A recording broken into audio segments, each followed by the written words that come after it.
I think there are ways we can do less harm when we communicate about sexuality. I think we can be smarter about language so that what we say is better because of how we say it. These aren't rules, they're suggestions, starting with the word both.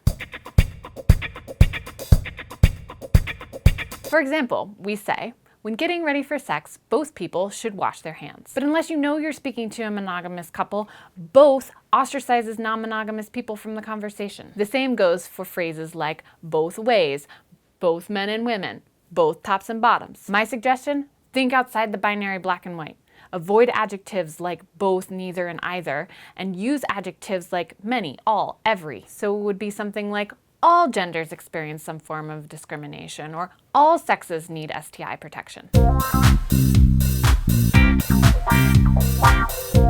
I understand the confusion here. These terms are used interchangeably. In day-to-day speech, they're synonyms, but used correctly, sex refers to the hormonal, chromosomal, and anatomical traits that characterize someone as male, female, or intersex. Gender refers to how the individual identifies, socially, behaviorally, psychologically. It's how they identify in terms of their femininity, masculinity, androgyny, or undifferentiation. As we continue to learn more about ourselves, there will be even more terms that describe the complexities of nature. Until then, try to remember that sex is a physical, genetic, chemical makeup, whereas gender is the performance, the feelings, and the expression. Menstruation falls under the category of sex.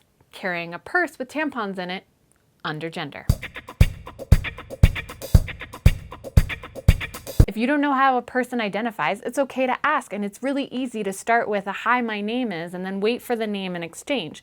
After that, build a little rapport, and then ask what the person's preferred gender pronouns are. They may be they, their, them. Singular, plural, what? I know that schools and society at large have been telling us that if we refer to a single person as they or their, we're grammatically incorrect. Alternatively, it would be disrespectful. English is very dichotomously gendered. He, his, her, him, and it's been this way for a really long time. If someone prefers the pronoun set they, their, them, break the rules. This is respect.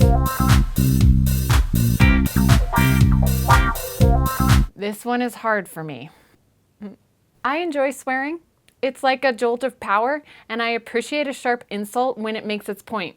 Don't be a dick, for example. Here's a sex problem. When I say don't be a dick, what I'm telling the person is stop being mean. Same with other insults. Wanker. 99 of the 100 most offensive slang words are sexually related. These terms, these sex terms, are so ingrained with attacking others that they're actually inappropriate to use in sex education. I'd like to be able to say we're referring to vagina or when teaching about anal sex, but because sex is so rampantly associated with hate and anger, I'm censored. Solutions. Focus more on my shortcomings so I have more to do than criticize others for theirs, and expand my vocabulary.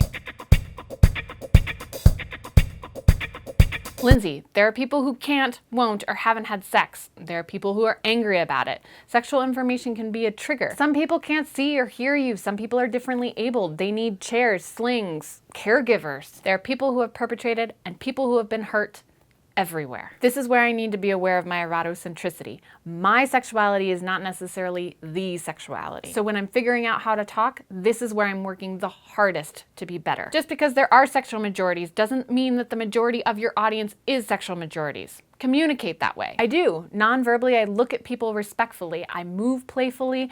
I laugh at myself. I show my humanness. And this is all with the goal of safety without shame. When I open my mouth, I try to tell my story about others rather than speaking for them. I acknowledge asexuality and abstinence up front.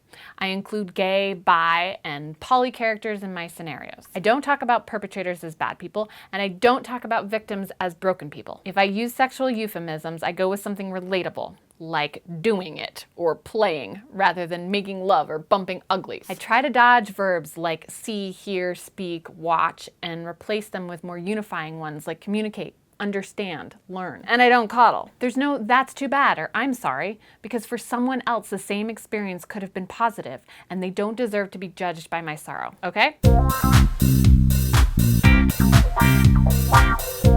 See if you can tell the difference. Intact versus uncircumcised. Rapid ejaculation versus premature ejaculation. Yes, sure. Different sex drive, frigid. Partner, husband. Adventurous, promiscuous. I like language that motivates self-acceptance and creativity, so I choose words like rapid ejaculation and intact, the left side of the list. There are thousands of choices I make to reframe sexuality because I know its effect. Practice up and stay curious. Sexplanations is having an anniversary. June 10th marks 1 year of this amazing process. Also, I want to let you know that I will be driving across country from Missoula to Stowe, Ohio, maybe up to Niagara Falls, and you are welcome to catch me along the way. A special thank you to all of our Subbable subscribers. This show would not be possible without you. If you'd like to join us in that effort as an anniversary gift to yourself or to us, please do so by clicking right here. A new perk is Nick and I doing a commentary of the first episode of Firefly. Awesome.